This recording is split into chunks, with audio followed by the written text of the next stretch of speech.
He looked carefully first to make sure none of the yard hands were watching. This time he thrust his head and shoulders under the fence without so much as a glance. It was a tight squeeze, and he had a moment of panic when his belt caught against the fence boards. It took him precious seconds to wiggle free, and then he felt hands grabbing his ankle, pulling him back. He kicked desperately, felt one foot connect with something solid. There was a grunt of pain, and the hands let go, and he pulled himself through to the other side. He stood up and dusted himself off, breathing hard.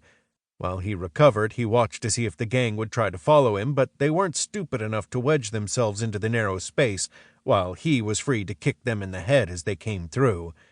Curses and threats came through the fence, but they weren't important. Danil found himself trembling. That was too close by far. Coming to Far Bay had been an act of desperation, and the city had no welcome for a lone runaway. He had managed to survive so far on his wits, but the gangs were hard to evade, and every time he ran into one, he made more enemies. The voices on the other side of the fence faded. Danil turned to see if he'd been spotted, crouching behind a pile of timbers, to see where the yard team was. Fortunately, they were preoccupied, working the big two-man vertical crosscut in the center of the space and stacking the sawn boards in piles. The clean, fresh smell of cut timber filled the yard, somehow making him feel even dirtier in comparison. He crept to the next timber pile and then to the next, keeping them between himself and the hands. At the far end of the yard, a pile of stacked logs formed an impromptu staircase that would take him over the fence to the next street. He was halfway to it when he spotted a work table covered in rough-hewn boards. It was unattended, with a buck saw and a big chisel lying on top of it. He paused, considering. Either would make a nice prize. Both together would feed him for a week. He looked again to where the yard hands were working the crosscut. They were preoccupied and looking the other way. It would be so easy. He pushed the temptation aside. It would be easy this time, but he needed the cut yard route.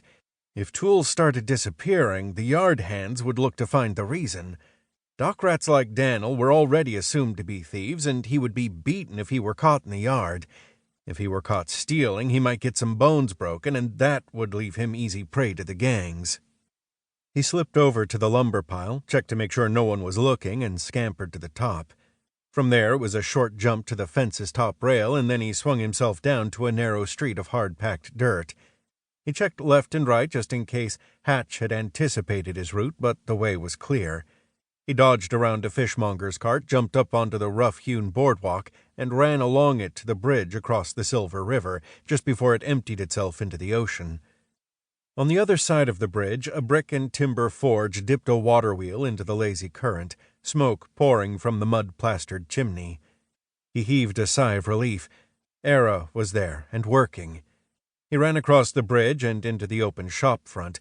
The broad-shouldered smith was at the furnace hearth, holding a workpiece in the coals with a pair of steel tongs. Danil watched in fascination. He loved to watch the shop's machinery moving. The water wheel drove a tackle wheel that turned a belt rope to work the furnace bellows. Every blast of air made the furnace roar and sent a wave of heat rolling into the shop and against Danil's face. When the ship steel glowed red-hot, Era turned to put it on the anvil beneath the drop hammer. He caught sight of Danil then and threw him a wink. A long wooden lever engaged the water wheel to the hammer's shaft, and the hammer began to rise and fall, clanging with loud rhythm. Danil watched in fascination as the red glowing ship steel yielded to the hammer, trying to determine what it was Era was making. Eventually the blacksmith was satisfied with his handiwork and thrust the workpiece into a bucket of water where it sizzled and steamed. He put down the tongs and disconnected the water wheel from the hammer, then moved another lever to disconnect the bellows as well. "That will do for now." He smiled as broad as his shoulders. "What have you brought today, lad?" Danil took his prize from his belt bag and held it up. "An axe head." "Not stolen, I trust." "Not from any fisherfolk." "From a lumber crew?" "Maybe."